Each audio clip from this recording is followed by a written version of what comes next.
स्थापत कला में जहांगीर के समय तक तो बता दिया था। अब आता है शाहजहां के काल में।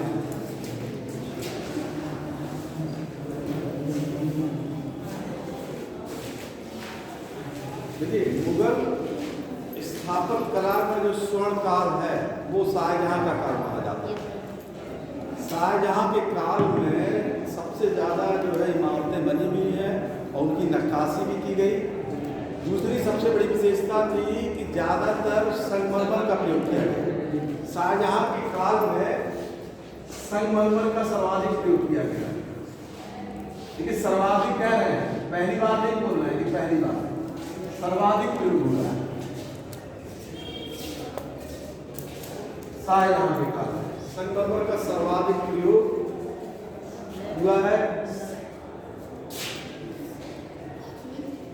स्थापत्य कला का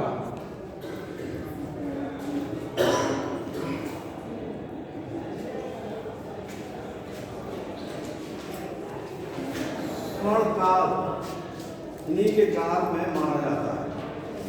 शाहजहां के काल में, शाहजहां के काल में जो इमारत बनी थी वो आगरा में भी बनी और दिल्ली में भी बनी, दो जगह। क्योंकि कुछ दिन बाद शाहजहां ने अपनी राजधानी दिल्ली स्थापित कर दी। उसके बाद जो इमारतें पहले आगरा में बनी थी, फिर इमारतें क्या है दिल्ली में बनना शुरू हुई। तो शाहजहां के काल में कौन कौन सी इमारत बनी? सबसे पहले उनके काल में बना था दीवान-ए-आम। ये आगरा में था और ये दिल्ली में भी था। आगरा में दीवान-ए-आम था। दीवान-ए-आम वो इमारत होती थी जहां पर जनता की समस्याओं को क्या कहते हैं सम्राट सुनता था, वो दीवान-ए-आम होता था। तो ये पहली इमारत थी जो शाहजहां ने आगरा में बनवाई थी, दीवान-ए-आम। इसके बाद आगरा में ही बनवाया गया था दीवान-ए-खास।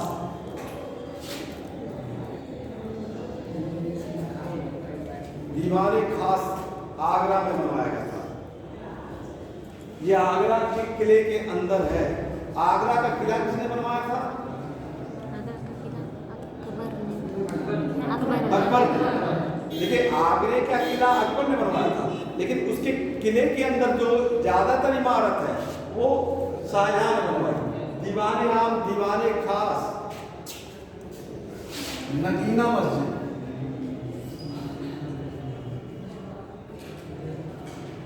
शीश महल,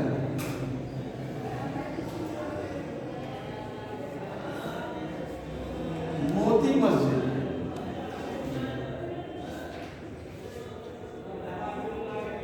मोती मस्जिद ये भी आगरा में ही है। दीवान-ए-आम, दीवान-ए-खास, नगीना मस्जिद, शीश महल, मोती मस्जिद, ये शाहजहां ने ये आगरा में बना।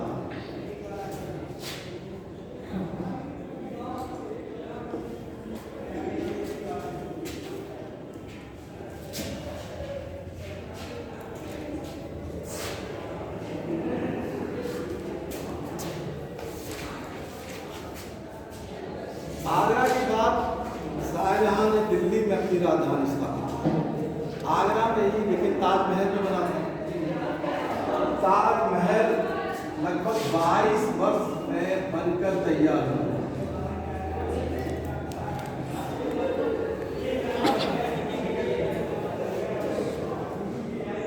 ₹9 करोड़ इस पर खर्च हुआ।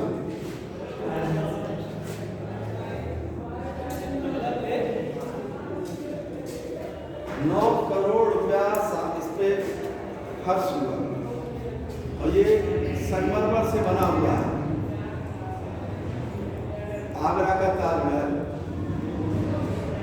आगरे के ताजमहल किसने बनवाया, इस पर थोड़ा विवाद तो है कि लेकिन कुछ किताबों में मिलता है उस्ताद अहमद लाहौरी, लाहौर के कारीगर थे ईसा खान भी तो नाम है। उस्ताद अहमद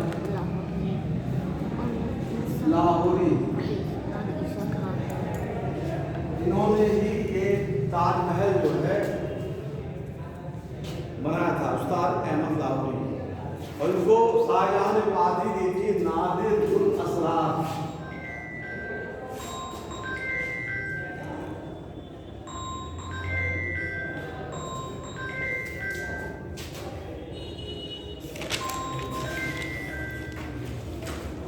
नादिर उल असरार की उपाधि दी थी इनको।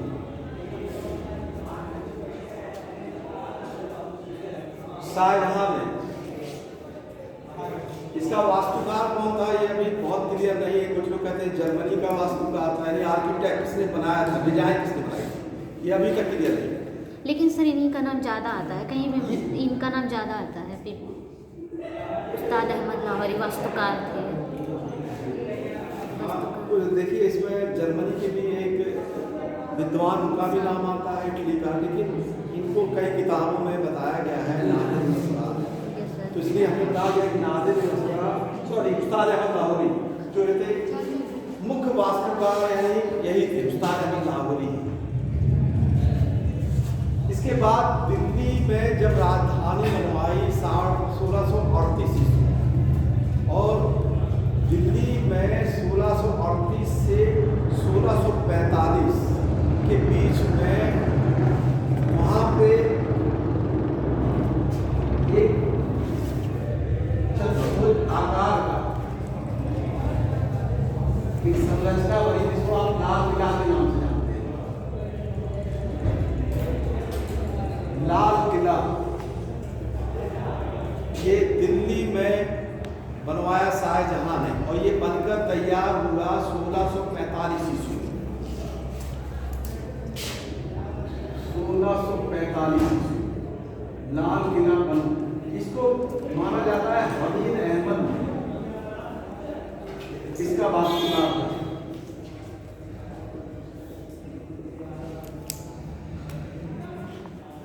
हमीद अहमद इसके वास्तुकार थे। 1645 ईस्वी में ये बन के तैयार हुआ लाल किला। इसमें 2 दरवाजा लगा हुआ है, 2 द्वार थे इसमें लाल किले, एक पश्चिमी द्वार और दूसरा दक्षिणी द्वार। पश्चिमी द्वार को लाहौरी दरवाजा बोलते हैं। पश्चिमी द्वार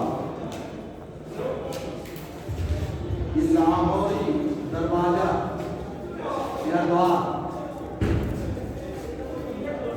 और दक्षिणी द्वार को दिल्ली दरवाजा।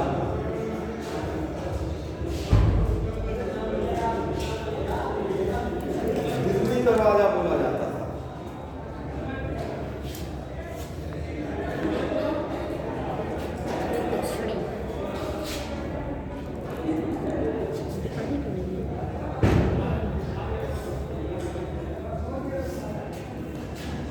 देखिए जिस प्रकार आगरा में दीवाने आम बनवाया गया था, दीवाने खास, वैसे ही दिल्ली में भी शाहजहां ने दीवाने आम और दीवाने खास बनवाया। दिल्ली में भी बनवाया, दिल्ली में दीवाने आम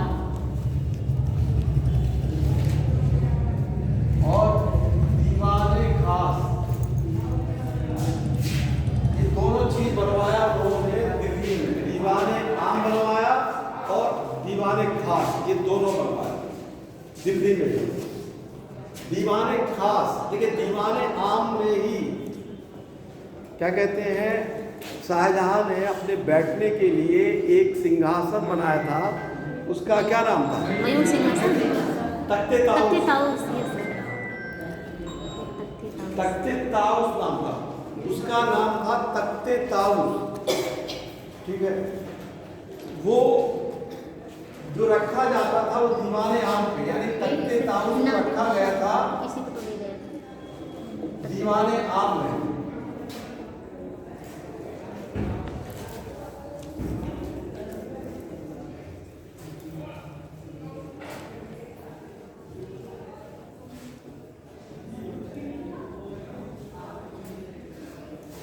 दीवाने आम में तख्ते ताऊस रखा गया था।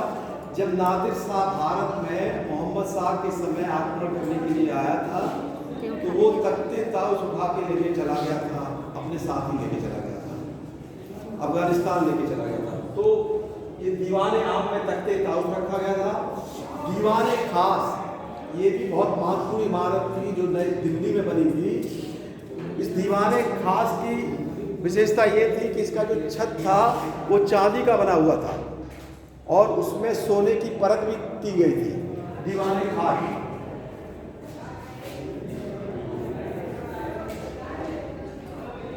इसमें चांदी की छत थी, सोने की परत लगाया गया था। हीरे जवाहरात भी इसमें जड़े गए थे दीवाने खास में। और दीवाने खास में ही एक जगह लिखा था कि अगर दुनिया में स्वर्ग है तो यही है, यही है। ठीक है, ये अमीर खुसरो का वाक्य था जो यहाँ पे लिखा हुआ है। दीवाने ये क्वेश्चन आ चुका है कि ये किस इमारत के लिए ये शब्द लिखा हुआ है, कहाँ लिखा हुआ है कि दुनिया में स्वर्ग, यही पे लिखा है। ये दीवाने खास किसी की दीवार में लिखा हुआ है, फारसी भाषा में लिखा हुआ है कि अगर दुनिया में स्वर्ग है तो यही पे है। ये दीवाने खास है। दिल्ली में ही शाहजहां ने जामा मस्जिद बनवाया था।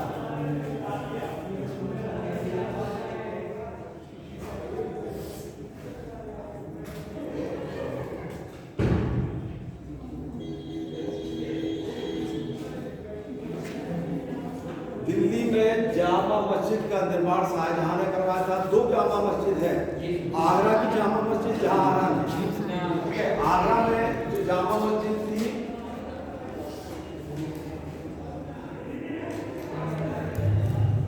वो जहां, तो देखिए फतेहपुर सीकरी में भी जामा मस्जिद है, वो अकबर ने बनवाई थी। ठीक है, फतेहपुर सीकरी। और आगरा की जामा मस्जिद जहां में, और दिल्ली की जामा मस्जिद बनाया था शाहजहां ने।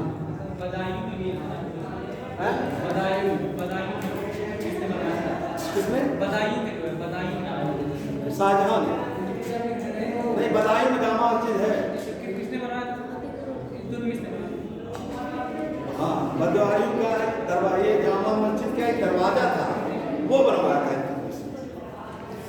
बदायूं की मस्जिद को बनवाया था ये हुमायूं ने। बदायूं में एक मस्जिद थी वो बनाया था, और बदायूं में एक दरवाजा था वो किसने बनवाया था। तो देखिए दिल्ली की जामा मस्जिद थी जिसको शाहजहां ने बनवाया था। और ये दीवाने आम जो इसी में एक रंग महल था जिसमें जाली लगी हुई थी। एक रंग महल इमारत थी जिसमें जाली लगी हुई थी, और इसी रंग महल में एक तराजू था न्याय का, वो बना था। रंग महल में ही न्याय का तराजू की आकृति बनाई गई थी।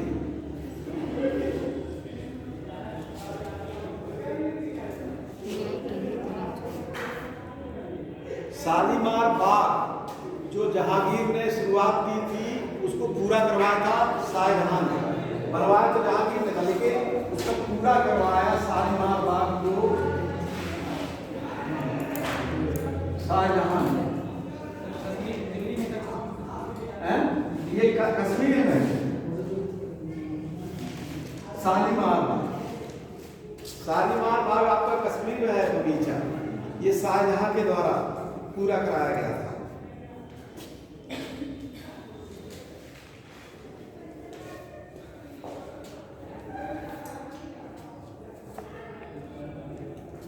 देखिए जहांगीर का मकबरा लाहौर में था, शाहजहां का मकबरा आगरा में ही है, वही ताजमहल में ही।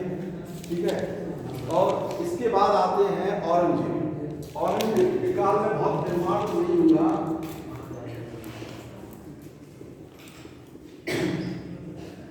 लेकिन इनके काल में लाहौर में एक मस्जिद बनी थी, बादशाही मस्जिद।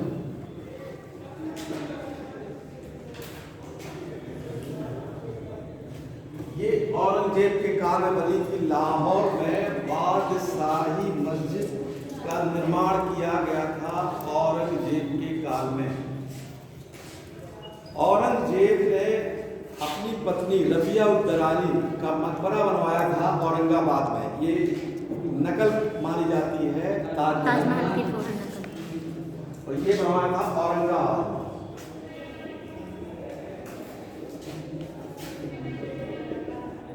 ये रबिया उद-दरानी का मकबरा।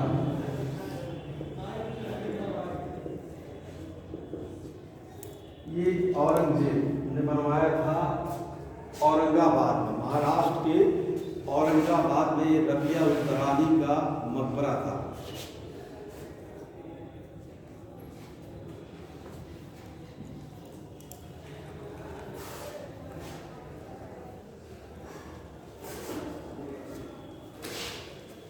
ज़्यादातर मुगल शासकों को ज़्यादातर जो दफनाया गया था, ज़्यादातर जो शासक थे वो हुमायूं के मकबरे में, ज़्यादातर बाद के जितने भी अधिकतर शासक थे उनको हुमायूं के मकबरे में दफनाया गया था। लाहौर में जी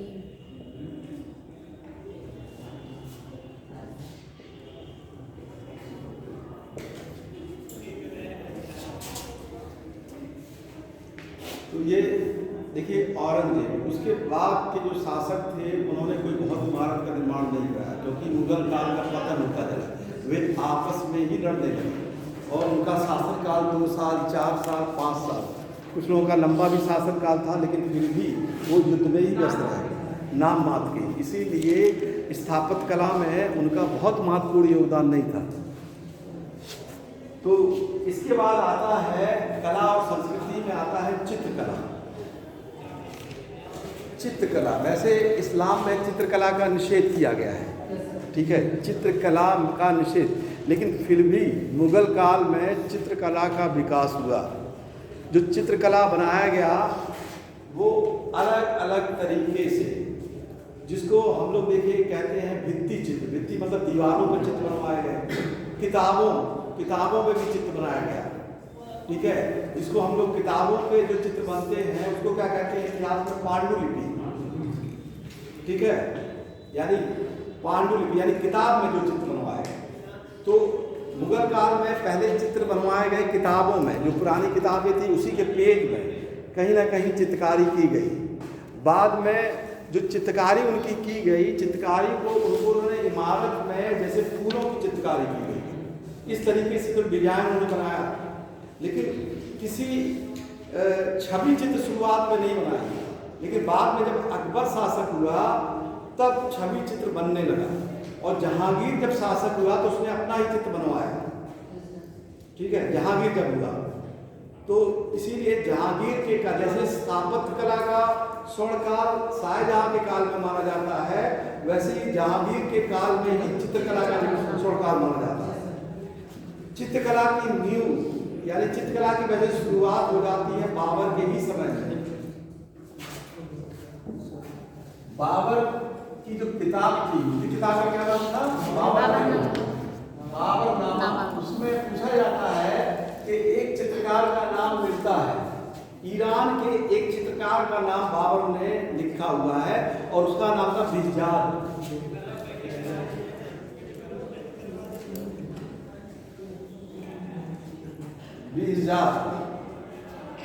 इसके बारे में उल्लेख है कि बाबर लिखता है कि चित्रकारी को पसंद करता था, उसने अपने समय के महत्वपूर्ण चित्रकार बिहजाद का नाम उल्लेख किया है।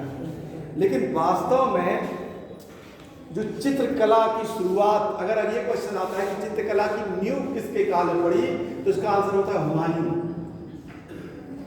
हुमायूं को जब शेरशाह सूरी से वो हार गया और अपने भाइयों से लड़कर वो जब ईरान चला गया, तो वहां पर उसने चित्रकला की तरफ वो आकर्षित हुआ, और जब वो भारत आया तो अपने साथ वो 2 चित्रकार को लेकर आया था, और उसने आगरा में ही चित्रकला की नींव रखी, यानी उन दोनों कलाकारों से उसने चित्रकारी की शुरुआत कर दी। ये चित्रकार जो हुमायूं के साथ ईरान से भारत आए थे, उनका नाम था अब्दुल समद और मीर सैयद अली। माने और नहीं है कोई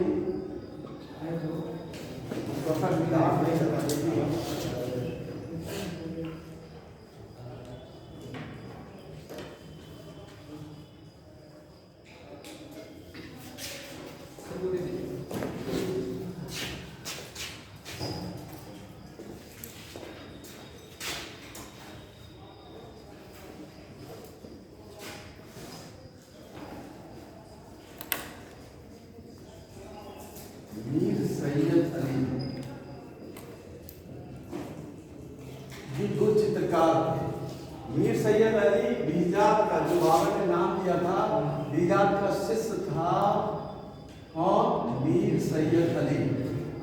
ये शिष्य था जो उसको हुमायूं लेके आया था। तो हुमायूं के समय एक किताब थी, उस किताब में चित्रण कला शुरुआत हो जाती है हुमायूं के समय, और जिसका नाम रहता है हज्मनामा। ये किताब है, इस किताब में सर्वप्रथम चित्रण होता है।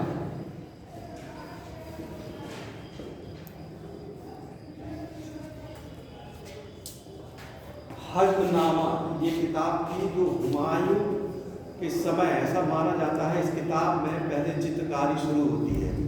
उसी चित्रकारी को हम लोग पांडुलिपि बोलते हैं।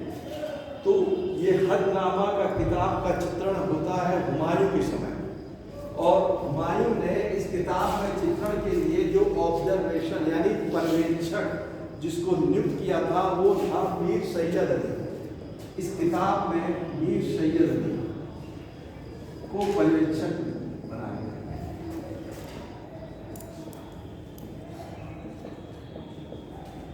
पर्यवेक्षक नियुक्त किया गया।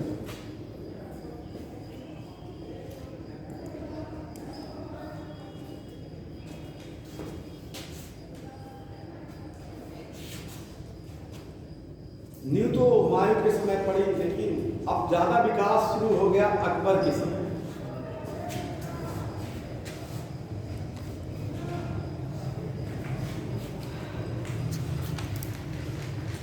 अकबर के काल में अबुल फजल, जो अकबर के काल में एक राइटर साहित्यकार था, जिसने लिखा है कि उस समय अकबर के काल में 14 ऐसे चित्रकारों का नाम लिखता है कि जो उस समय प्रसिद्ध थे। उन 14 चित्रकारों में कई चित्रकारों का नाम मिलता है दशवंत।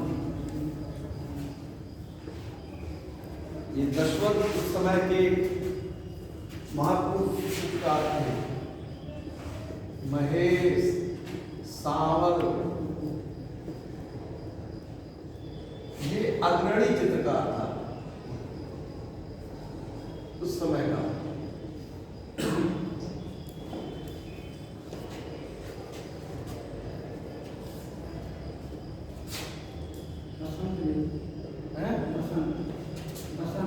हाँ, बसंत भी है।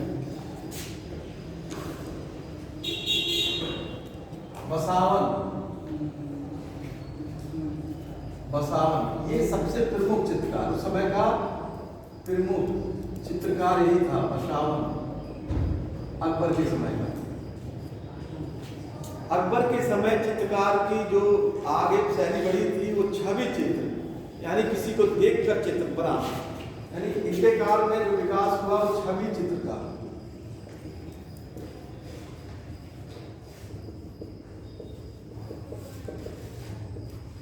विकास हुआ अकबर के काल में। अकबर के काल में भी एक किताब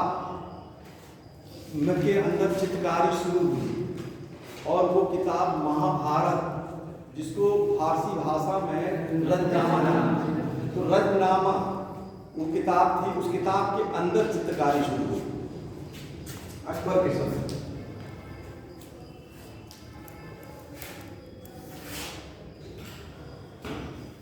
रजनामा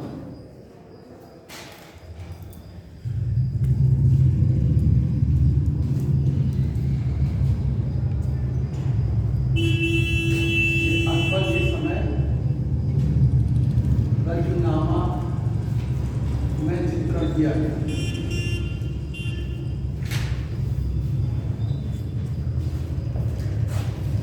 दशवंत का उल्लेख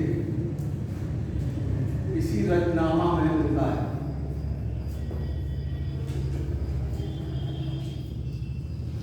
इसी दशवंत के कई चित्र हैं जो रजनामा की किताब में उसने बनाए थे। उसने ये छवि कई चित्रों को क्या कहते हैं दशवंत ने बनाए थे, ये उससे मिलता है। बाद में दशवंत ने आत्महत्या कर ली थी। आगे चलिए।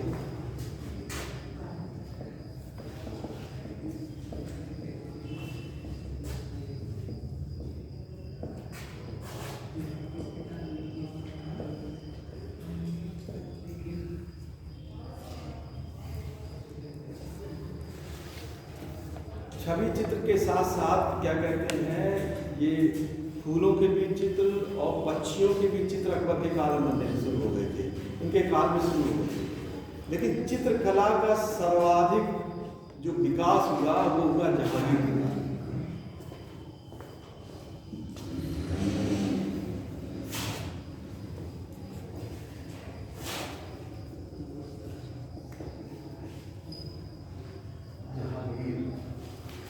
जहांगीर के काल में सर्वाधिक यानी चित्रकला का स्वर्ण काल।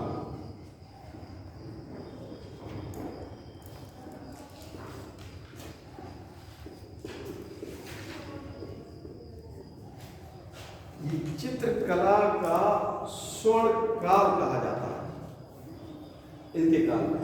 इनके काल में भी उस समय कई चित्रकार थे, जैसे बिसल दास।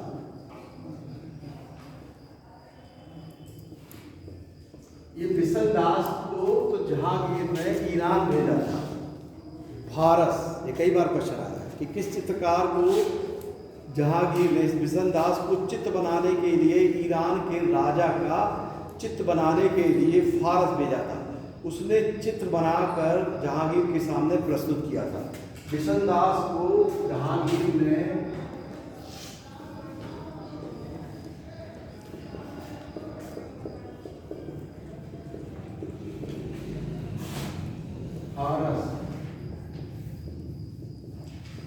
फारस में चित्र निर्माण के लिए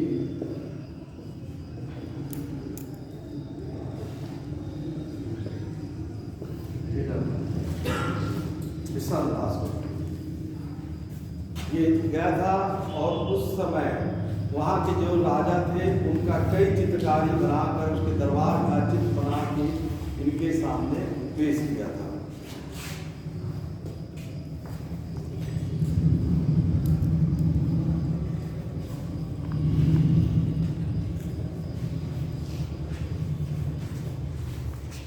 देखिए आगे और भी है चित्रकला का, वो हम आपको देखिए कल बताएंगे। जहांगीर में ही कई और चित्रकार थे जिन्होंने कई पक्षियों का कई जगह, और आज भी कई लाइब्रेरी में उनका है, उसका हम जो है आपको कल बताएंगे। चलिए अब क्वेश्चन आप लोगों से पूछते हैं।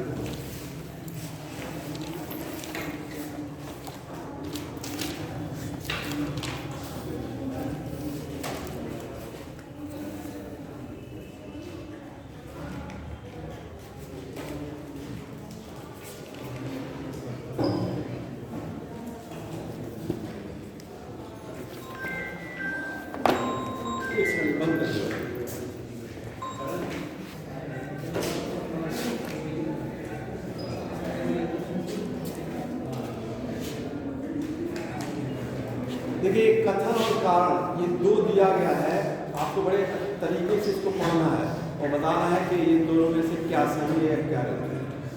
ठीक है, पहले ध्यान सुनिएगा जो बोल रहा है।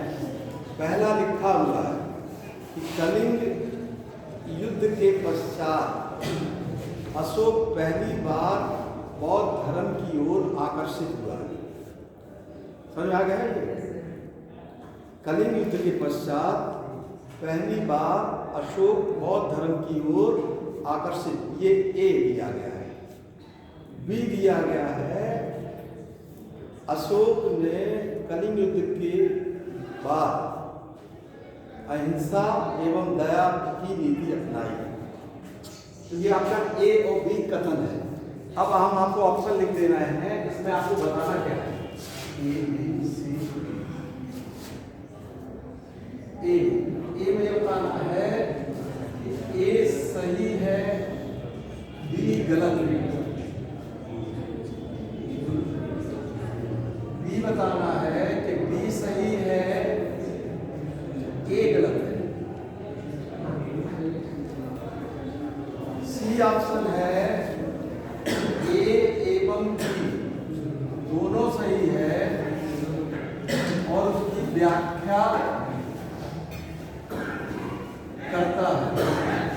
कर रहा है, यानी उसकी व्याख्या सही है।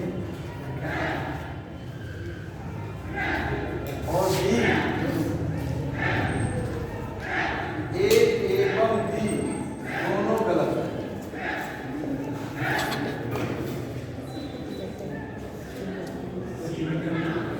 फिर आपको हम क्वेश्चन पढ़ दे रहे हैं। कलिंग युद्ध के पश्चात अशोक पहली बार बौद्ध धर्म की ओर आकर्षित हुआ। ठीक है, तो समझ में आ गया ना क्वेश्चन? Yes sir. नहीं सर, आ गया समझ में। बी, कलिंग युद्ध के पश्चात अशोक ने अहिंसा एवं दया की नीति अपनाना शुरू की। तो चलिए आपको बताना है कि इसमें ए सही है या बी और बी गलत है। पहला ये आंसर है। बी कह रहा है कि बी सही है कथन और ए गलत है। सी कह रहा है ए बी दोनों सही है, उसकी व्याख्या कर रहा है। और डी कह रहा है कि ए एवं बी दोनों गलत है। दरवाजा बंद कर दे क्या? Yes sir. कंफ्यूजन हो रहा है। चलिए ठीक। Yes sir. चलिए अब सबको ना समझ में आ गया है? Yes sir. चलिए अब आप लोग बताइए, आप लोगों को यही बताना है, जिसको जो आंसर मानना है वही बताएगा। जैसे हम ए से शुरू करते हैं, तो ए कितने लोग कह रहे हैं? क्या है? आपको क्वेश्चन ही नहीं समझा? तो बिल्कुल ध्यान से सुनिए, आप देख रहा है ना, इसलिए नहीं समझा। अब ध्यान सुनिए। कलिंग युद्ध के बाद अशोक पहली बार बौद्ध धर्म की ओर आकर्षित हुआ। बी है कि कलिंग युद्ध के बाद अशोक ने अहिंसा एवं दया की नीति अपनाई। ये बी कथन है। अब आपको बताना है कि एक सही है, बी गलत है, बी सही है, ए गलत है, ए बी दोनों सही है, व्याख्या कर रहा है। और डी कह रहा है ए एवं बी दोनों गलत है। तो ए कितने लोग कह रहे हैं? ए कोई नहीं कह रहा। बी यानी बी सही है और ए गलत है। 1 2 3 4 5 6 11 12 लोग गलत हैं। और सी ए एवं बी दोनों सही है, उसकी व्याख्या। सी में भी लगभग 7-8 लोग हैं। और डी ए एवं बी दोनों गलत है। ये सिर्फ 2 ही लोग कह रहे हैं। आपने कहा, तो आपने कहा क्या? दोनों सही है। सी और व्याख्या कर रहा है। तो ऑप्शन ही नहीं है। ये तो ऑप्शन ही नहीं है। व्याख्या कर रहा है। सी। इसमें से कौन सा सही है? तो आपका आंसर क्या है? A B C D. आपका क्या है? सी। मेरा डी है। डी। आपका सी।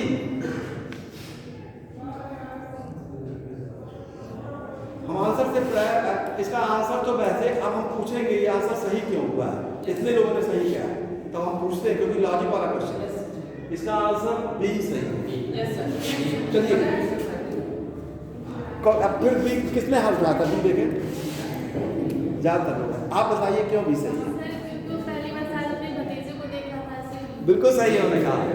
देखिए पहली बार बौद्ध धर्म की ओर आकर्षित नहीं हुआ, क्योंकि उसका लिखा है कि उसने अपने शासन के शुरुआत में ही उसके भतीजे से वो बौद्ध धर्म की ओर आकर्षित हुए। ठीक है, कलिंग युद्ध के बाद उसने पूर्ण रूप से बौद्ध धर्म में आस्था की, शुरुआती रूप से हो चुका था। तो ये बी ही सही है।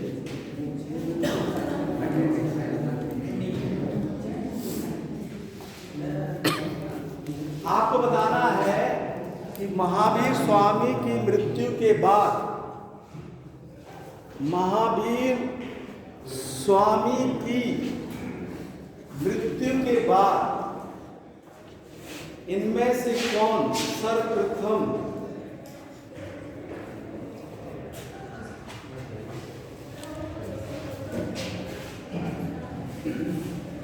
महावीर स्वामी की मृत्यु के बाद इनमें से कौन सर्वप्रथम जैन संघ का अध्यक्ष बना?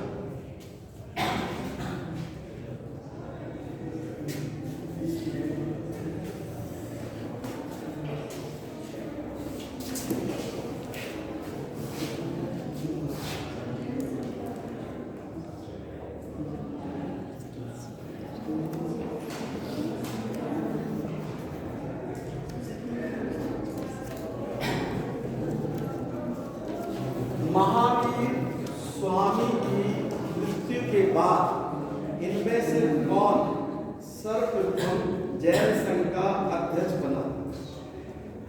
ये आपका ये क्वेश्चन समझ में आ रहा है? Yes sir. चलिए ए कितने लोग कह रहे हैं? जम्मू, कोई बी सुधरमन, 2 3 5 7 8 10 लोग कह रहे हैं। सी स्थूलभद्र, ए और सी को कोई नहीं कह रहा। डी भद्रबाबू, आप एक ही लोग, आप भद्रबाबू कह रहे हैं, बाकी लोग उत्तर ही नहीं दिया कर रहा। सिर्फ 4 लोग तो बी ही सही है, सुधर्मन। इसका आंसर सुधर्मन।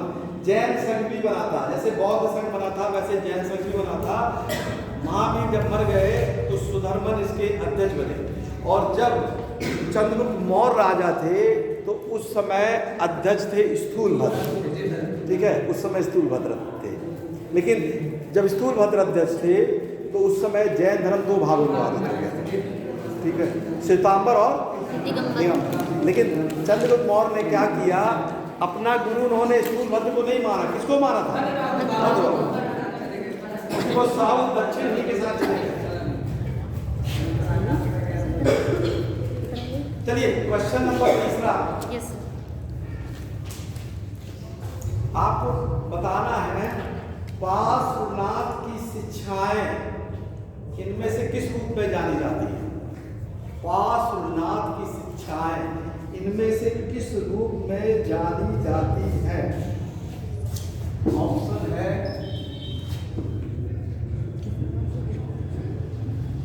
रूप में,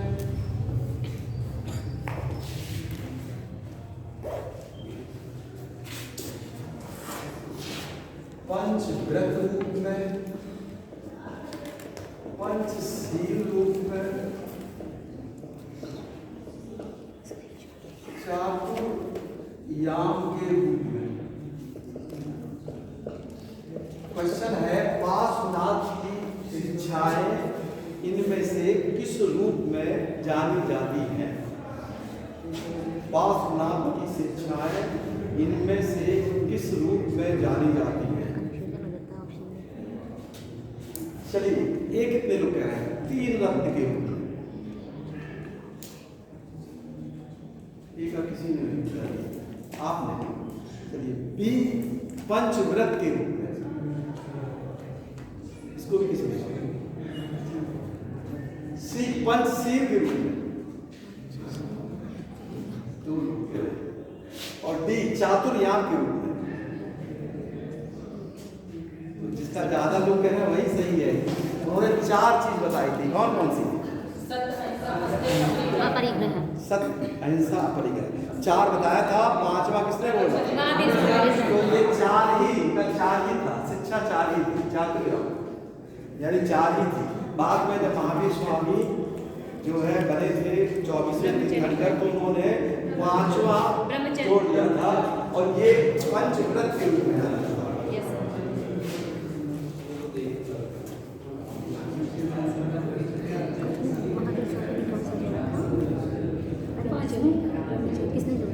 आपको क्रम बताना है।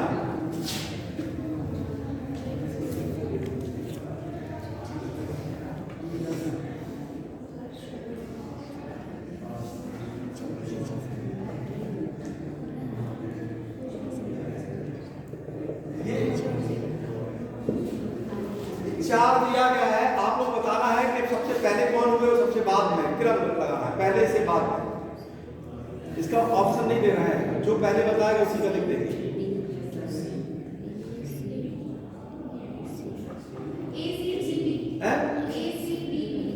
ए फिर सी डी बी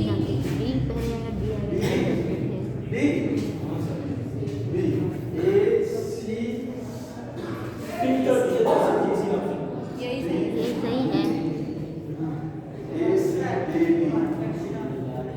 नहीं, इसमें कोई और भी अभी सही है नहीं है, हम कैसे कह सकते हैं? ठीक है, आप सब लोग आंसर हो जाएगा, लेकिन पहले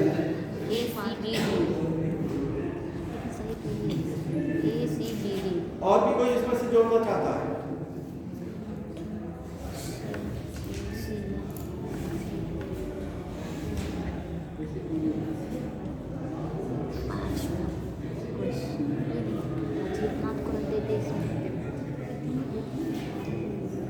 2 मिनट है, अगर कोई कहना चाहे तो और अपना आंसर दे सकता है। ACBD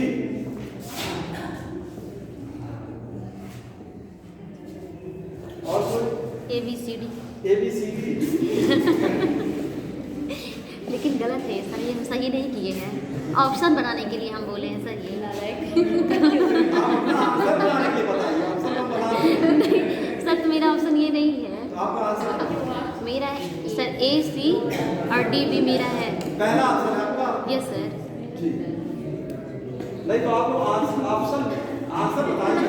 यस सर, ACDB यही सर। और कोई बस? तो ये पहला ही सही है।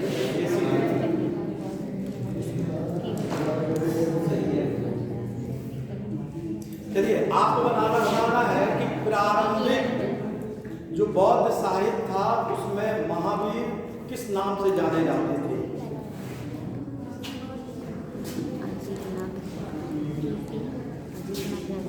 प्रारंभिक बौद्ध साहित्य में महावीर स्वामी किस नाम से जाने जाते थे? एक निंगथनाथ, बी वर्धमान, सी महावीर, इनका मतलब पूर्व नाम क्या डी था? इनमें से कोई नहीं। क्वेश्चन फिर से रिपीट करिए। महावीर स्वामी पूर्व में किस नाम से जाने जाते थे? चलिए हम क्वेश्चन पढ़ रहे हैं। Yes sir. प्रारंभिक बौद्ध साहित्य में महावीर स्वामी का नाम क्या मिलता है? प्रारंभिक बौद्ध साहित्य में महावीर स्वामी का प्रारंभिक नाम क्या मिलता है? महावीर स्वामी का प्रारंभिक नाम क्या मिलता है? चलिए क्वेश्चन समझ आ गया Yes, sir, होगा? yes, sir. तो चलिए, एक कितने लोग कह रहे हैं? निंगथनाथ पुत्र, बहुत ज्यादा लोग कह रहे हैं। बी वर्धमान, आप बोलो। सी महावीर, किसी ने नहीं। और डी इनमें से कोई नहीं। तो ए ही सही है, सर ये निंगथनाथ। आपने क्वेश्चन पेपर में भी दिया था, हैं? टेस्ट पेपर में दिया था। उसमें भी मेरा ये गलत आपका हो पेपर दिए थे क्या? Yes sir. गया। तो मेरा तब रॉन्ग किए थे। सब गलत किए थे इसको। चलिए आपको याद है। रखे नहीं है, इतना दिमाग में कुछ नहीं रहता है। रखे हुए गलत किए हैं। वो सर वर्धमान भी तो इनका नाम था। वो उनके मन का नाम लेकिन है। क्वेश्चन है प्रारंभिक बौद्ध साहित्य, लेकिन क्वेश्चन चेंज करता है ना। Yes sir. बौद्ध साहित्य में उनका नाम निंगथनाथ पुत्र ही मिलता है।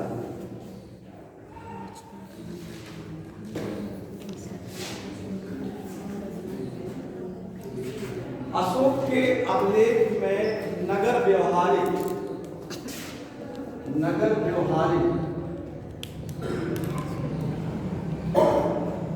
का उल्लेख किस पद के रूप में किया गया है? अशोक के अभिलेख में नगर व्यवहारिक किस पद के रूप में किया गया है?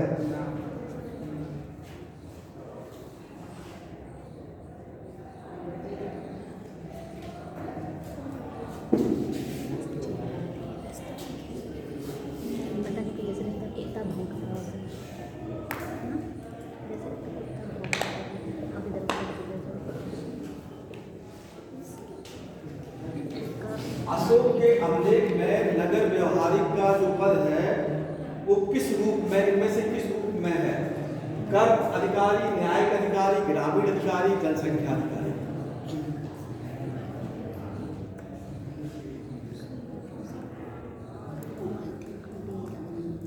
एक में लोग कह रहे हैं कर अधिकारी,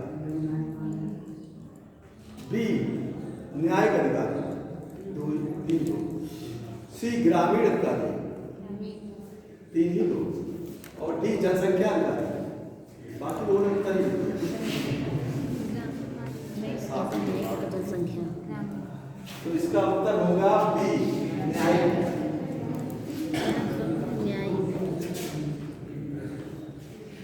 आपको बताना है कि मौर्य साम्राज्य में इनमें से किस बात के लिए मृत्युदंड दिया जाता था? ए राजद्रोह,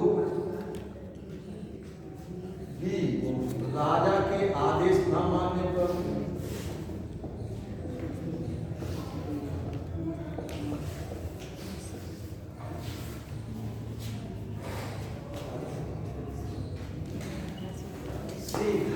परिवर्तन पर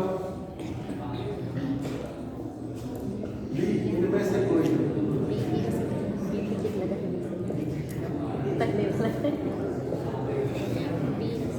अशोक के काल में इनमें से किस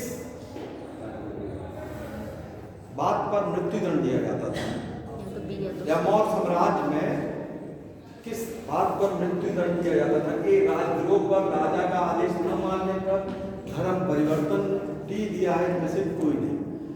चलिए एक कितने लोग करें? राजद्रोह।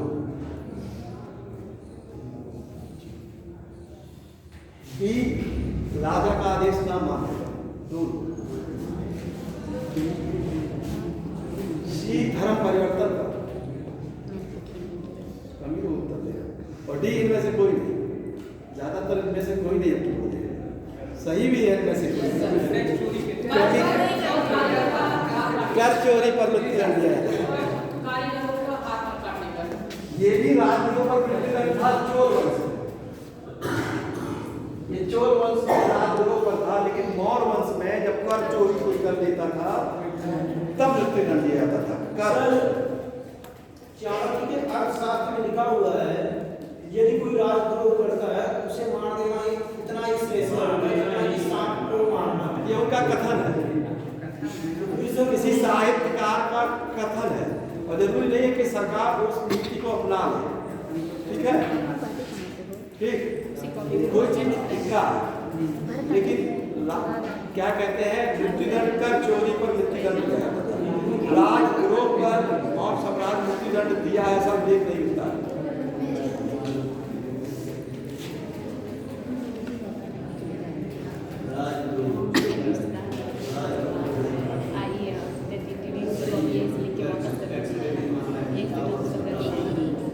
चलिए अगला क्वेश्चन है, वेशनगर अभिलेख में किस हिंद ग्रीक राजा का नाम का उल्लेख मिलता है?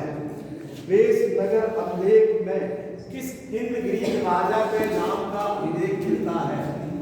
ए एंटियाकीडस,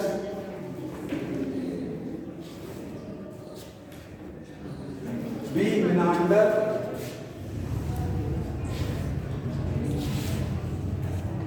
सी डेमेट्रियस,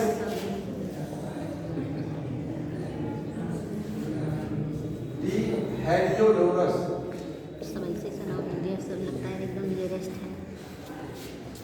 वेशनगर अभिलेख में इनमें से किस हिंद यवन राजा का नाम का उल्लेख है?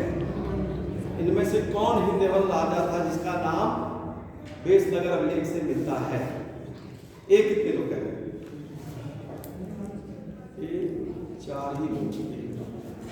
बी मिनांडर, एक दो, सी डेमेट्रियस, कोई नहीं है, डी हेलियोडोरस,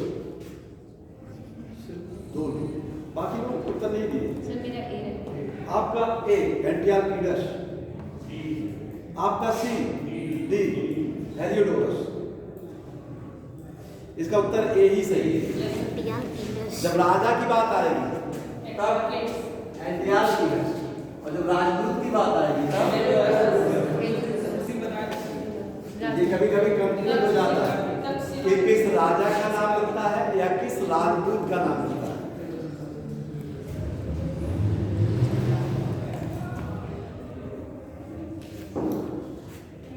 भारत का प्राचीनतम अभिलेख जिससे भू राजस्व दान का उल्लेख मिलता है उसका संबंध किससे है? सातवाहन वंश से। अभी ठीक देंगे। ए अशोक से, बी करिकाल से, सी रुद्रदामन अभिलेख से, सब चेंज कर देंगे, सब चेंज कर देंगे। राइटर का नाम दे दीजिए। सबसे पहले भूमिदान बहुत भी कुछ सात कड़ी सी डी डी। जो भू राजस्व अनुदान है प्राचीन काल में, इसका संबंध किस से है? इनमें से एक कितने लोग कहते हैं? अशोक से। बी करिकार, दो लोग, सी रुद्रदामन अभिलेख और डी गौतमीपुत्र सातकड़ी। चार ही लोग, एक गौतमीपुत्र सातकड़ी ही सही है। सातवाहन उसमें ये वो लेकिन आपने आंसर सात नहीं दिया। दिए हैं सर, मैं करी थी। चार लोग कौन से थे? अच्छा, चार लोग ऐसे चाहते हैं। गवर्नमेंट शासक थे, सातवाहन में वही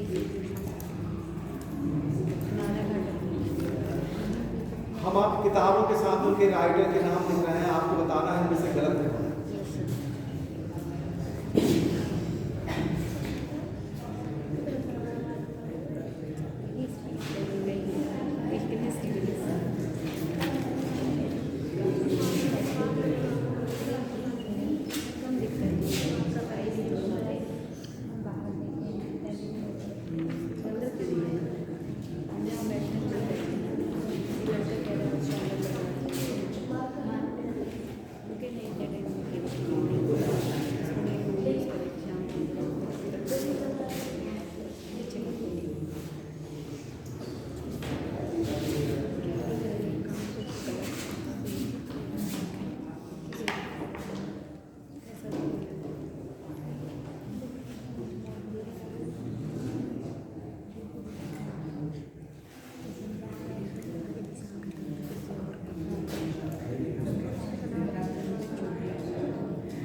इनमें से क्या गलत है? एक गलत है, चार में से। सी गलत है, सी गलत है सर। सी, तो सी के कौन लेखक है?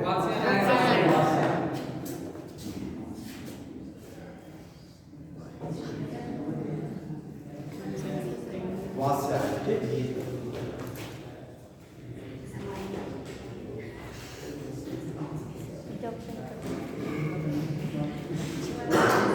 आपको तो भी दो कथन हैं, ए और बी, आपको बताना है कथन के रूप में आंसर देना है। एक कथन है कि कुषाण शासक का आगमन मध्य एशिया से हुआ है। कुषाण शासक के शासकों का आगमन मध्य एशिया से हुआ है। बी में लिखा है वे यूची कबीले से संबंधित थे।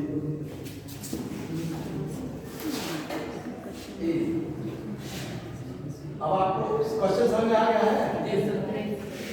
इसमें लिखा है ए सही है, बी गलत है, बी सही है, ए गलत है। हम क्वेश्चन पढ़ देंगे। ए एवं बी सही है, व्याख्या है। ए एवं बी सही है, व्याख्या नहीं है। क्वेश्चन है कि कुषाण वंश के शासक मध्य एशिया से आए थे, ये कथन है। बी कथन है कि वे यूची कबीले से संबंधित थे। समझ में आया? तो इसमें से आप लोगों को ये बताना है कि चारों में से एक कोई सही है। क्वेश्चन ऐसा नहीं किसी को समझ में ना आया तो ए कितने लोग कहते हैं? आप तीन लोग कह रहे हैं कि ए सही है, यानी बी का जो आंसर यह गलत है। बी का आंसर कितने लोग कह रहे हैं? यानी बी सही है, ए गलत है। ये कोई नहीं कह रहा है, आप कह रहे हैं। सी कितने लोग कह रहे हैं? ए बी सही है और व्याख्या कर रहा है। और डी दोनों सही है लेकिन व्याख्या नहीं कर रहा है। अरे आपने कहा देखिए सी सही है, ए भी सही है, व्याख्या भी कर रहा है। कुषाण वंश के लोग मध्य एशिया से थे और वे यूची कबीले से संबंधित थे। यूची कबीला अधिकतर जो है जो पाया मिलता है उसका संबंध मध्य एशिया से, इसलिए कथन और कहानी दोनों सही है। सर यूची कबीला वाले तो घोड़ों को मारने चले थे ना वहां से। यूची कबीले वाले मारने के उनको भगा रहे थे ना, वो भाग गया। तो वो अलग चीज है, भगाए थे और मार के आ गए थे वो कबीले, लेकिन उनका संबंध कहाँ से था? मध्य एशिया से। तो थे कहाँ पे? ऊंची। जैसे वो किस स्तर से थे, आप मान लीजिए कहीं रहते हैं या कोई कहीं रहता है, उसको कोई भगा दे तो स्थान थोड़ा बदल जाएगा, आप ना भगे। कबीला तो वहीं से रिलेटेड था, समझ में आया? Yes. तो बिल्कुल बेसिक वो यूची कबीला वहीं से ही था, मध्य एशिया में ही था। लेकिन उस समय होता ही था कि एक दूसरे को लोग भगाते ही थे, तभी वो दूसरे पे आते थे। तो वो तो उस समय की क्या कहते हैं, युद्ध ही होता था एक दूसरे से।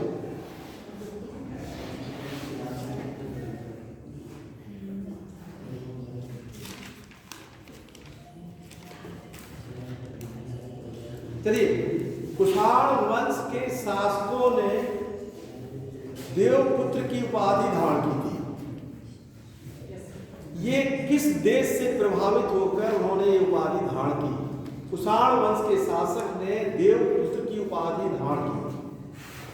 किस देश से प्रभावित होकर ये उपाधि धारण की?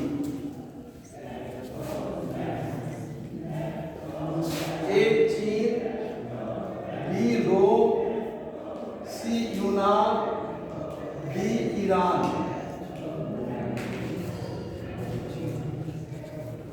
कुषाण वंश के शासक ने देवपुत्र की उपाधि धारण की थी। किस देश, इनमें से किस देश से प्रभावित होकर धारण की थी, आपको बताना है। एक कितने लोग कह रहे हैं? चीन, बी रोम, 2 लोग,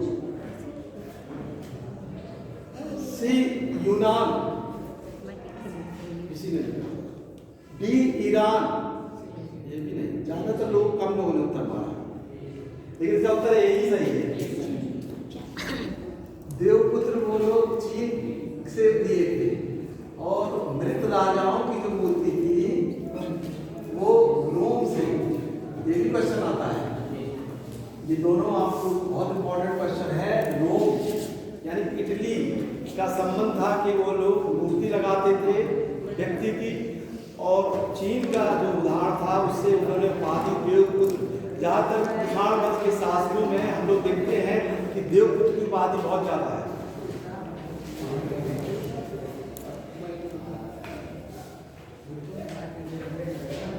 अंतिम क्वेश्चन है आज का। कनिष्क ने अपने पाटलिपुत्र विजय में इनमें से किस विद्वान को प्राप्त किया था?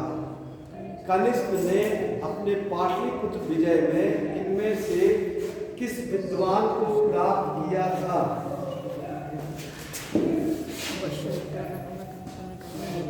ए अश्वघोष, बी वसुमित्र, सी चरक, डी सुश्रुत। कनिष्क ने अपने पाटलिपुत्र विजय के दौरान या बाद में इनमें से किस विद्वान को प्राप्त किया था? डी। ठीक है, क्लियर हो गया क्वेश्चन? Yes, sir. चलिए, एक कितने लोग हैं? अश्वघोष, 9 लोग लगभग कह रहे हैं। बी वसुमित्र, किसी ने नहीं कहा। सी चरक, 2 से 3 लोग कह रहे हैं चरक। डी सुश्रुत, ये ही सही है, अश्वघोष।